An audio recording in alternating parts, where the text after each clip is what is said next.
So there's all kinds of opportunities here. Let's look quickly at looking ahead. So what should we be asking in 2015? And I think Tanya's going to probably address this a little bit. What should we be asking about teacher education? What should we be asking about new research? What should we be asking about those articles that ought to be written by you and us and so on? I'm going to suggest three things. I think we're going to have, and I know I'm preaching here, but I think we're going to have to accept comprehension for what it is. It is a messy business. We've spent 70 years trying to simplify it by breaking it down into little sub-skills, by talking about literal, inferential, evaluative, by reading the lines, reading between the lines, reading beyond the lines. We're trying to just accept it for the mess that it is. As Rand Spiro says, it's an ill-structured domain. Okay, it's not tight. It's not like my dad. Pull the salt toward you and I'll pull it back. That's a well-structured domain. Recognize those factors that impact comprehension.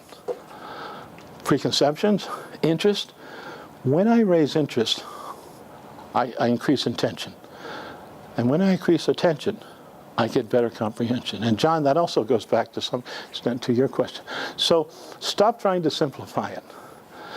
It is not simplifiable, if there is such a word, okay? Ask, what are we teaching for? And I think this is a conversation that we need to have in ed leadership classes and in curriculum classes and so on. Common Core should not determine, in my view, what happens in classrooms, okay? I'm not anti-Common Core necessarily.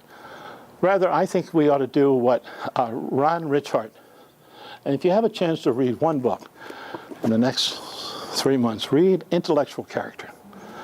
And Richard says, what we should be doing in schools? We should be reading to make kids smarter. Okay?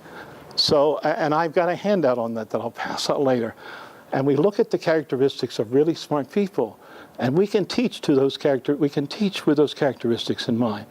One is diligence. A second one is metacognition.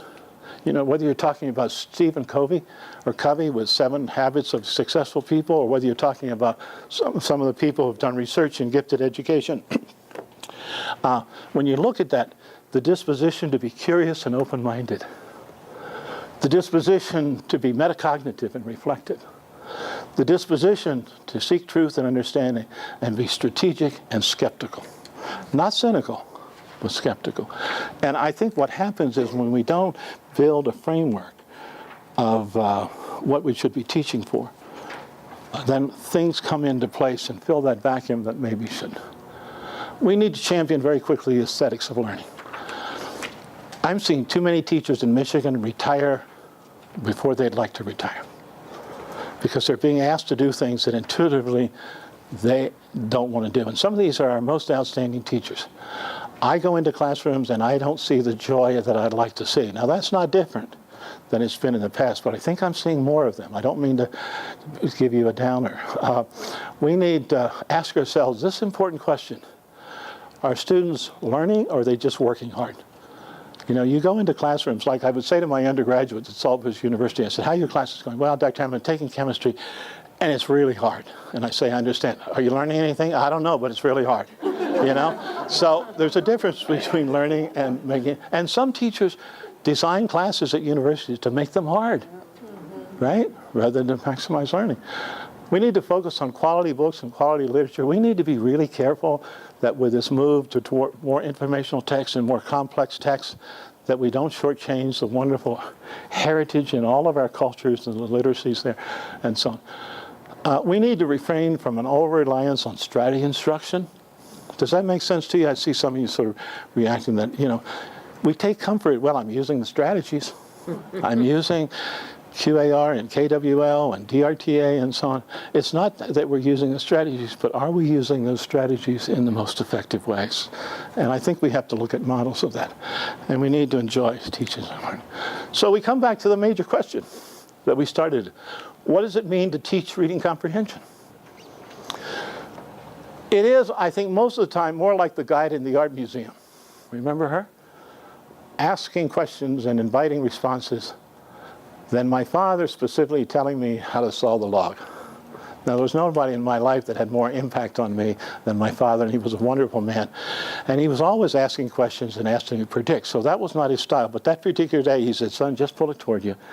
That's not how we teach comprehension. I think it's a messy business. It's about query.